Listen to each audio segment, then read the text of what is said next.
Have you ever been in the grocery store, looking at the meat aisle, and just wondered, who's really behind all these different brands? Well, according to our sources for this explainer, there's a single, kinda hidden force that's shaping almost everything we eat. So, let's pull back that curtain. And honestly, that is not an exaggeration. This isn't just some story about big business or agriculture. The sources we're diving into frame this as a fundamental story about the food on your plate, and it affects everyone, from the ranchers on the ground to investors and, ultimately all of us. All right, so let's get right into it. What exactly is this hidden power we're talking about? Here's the big question we're trying to answer. Who actually holds all the cards in the journey from the farm to your dinner table? And the answer, as laid out in our source material, really points to one single massive company, a Brazilian meat packer that's been quietly and very aggressively taking over the American market for years. So, it's time to put a name to this giant. The company at the very center of this whole story is JBS. And when I say giant, I mean it. JBS isn't just a big company, it is the largest meat packer on the entire planet. The scale is almost hard to wrap your head around, and its influence stretches across pretty much everything: beef, pork, chicken, all over the world. But here's the thing. What's really concerning is the track record that comes along with all that growth. Our sources point to just this long list of scandals. Allegations of price fixing, child labor violations, bribing more than 1,800 politicians back in Brazil, environmental damage, wage fixing, discrimination. The list is staggering. It just goes on and on. So you might be asking, how did they get so big so fast, especially here in the US? Well, the source explains that the company's owners, the Batista brothers, actually pled guilty to foreign corruption practices.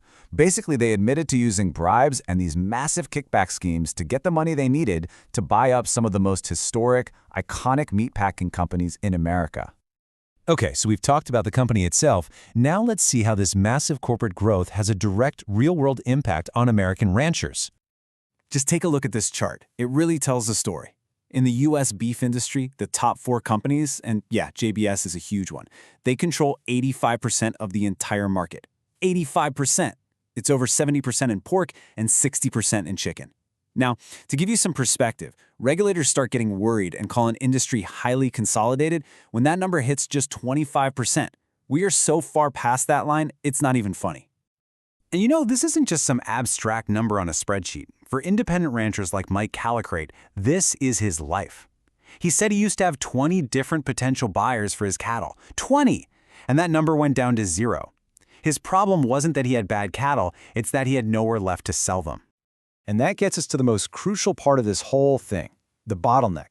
See, ranchers can raise the best cattle in the world, but they can't get that meat to the grocery store without going through a processing and packaging plant. And since a tiny handful of companies like JBS own that whole slaughter piece, they control the entire system. They set the price, they hold all the power, and ranchers have pretty much no choice but to take whatever deal they're offered. If you want to see a perfect example of how this power can be used, the source tells us to look at the sheep industry as a kind of canary in the coal mine. And the story of a co-op called Mountain States Rosin, or MSR, is a perfect and pretty tragic case study. So here's how it allegedly went down step by step. First, this rancher-owned co-op, MSR, gets into financial trouble and files for bankruptcy. But they find a buyer to keep the plant going. Second, it turns out the JBS plant right across the street controlled MSR's essential contracts for things like steam and wastewater. Third, JBS just refuses to transfer those contracts to the new buyer, which completely kills the deal. And finally, number 4, the co-op goes out of business, and guess who swoops in to buy the plant for themselves? JBS. And just like that, a competitor is gone. Okay, so after all of that, after the corruption, the scandals, the allegations, you'd think that would be a red flag, right? Well, the story takes another wild turn. JBS set its sights on the biggest financial market in the world, the New York Stock Exchange. Now, this move did not go unnoticed. In fact, it was met with some serious bipartisan opposition. A letter was sent to the SEC in 2024 basically begging them to block the company from listing on the stock market. And it was signed by senators from all across the political map, people like Cory Booker, Marco Rubio, and Josh Hawley. Now, the source material just lays out this timeline of events, so let's walk through it. early 2024, that letter from the senators gets sent. Then, just a few weeks later, a large donation is made to the Trump administration by an entity linked to JBS. And then, in April of 2024, the SEC gives JBS the green light to be listed on the New York Stock Exchange. For ranchers like Mike Callicrate, this decision was just baffling.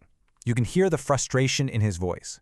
From his point of view, the government was basically letting what he calls a criminal actor get access to the life savings of everyday American investors.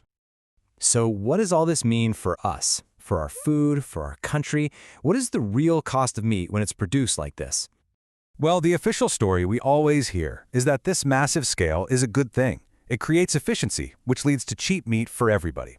But the sources we looked at argue that this creates a massive hidden risk. We've built an incredibly fragile food system. I mean, think about it. When just a handful of giant plants process most of our meat, what happens if one of them goes down because of a pandemic, or a cyber attack, or extreme weather? There's no backup plan. The whole supply chain is incredibly vulnerable. And get this is the final piece of the puzzle from our source material that is really mind-blowing. The US government isn't just failing to regulate this company, it is actively propping it up with our taxpayer money.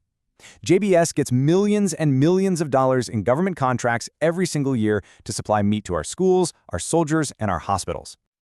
So when you boil it all down, it seems to come back to a choice that has been made, maybe without many of us even realizing it. The source suggests that as a country, we have consistently chosen cheap meat over pretty much everything else, over fair markets for our ranchers, over a resilient food supply, and over all the concerns raised about corporate behavior. And that really leaves us with the big question to chew on. If America has chosen the path of cheap meat, what is the true hidden cost that we're all paying for it?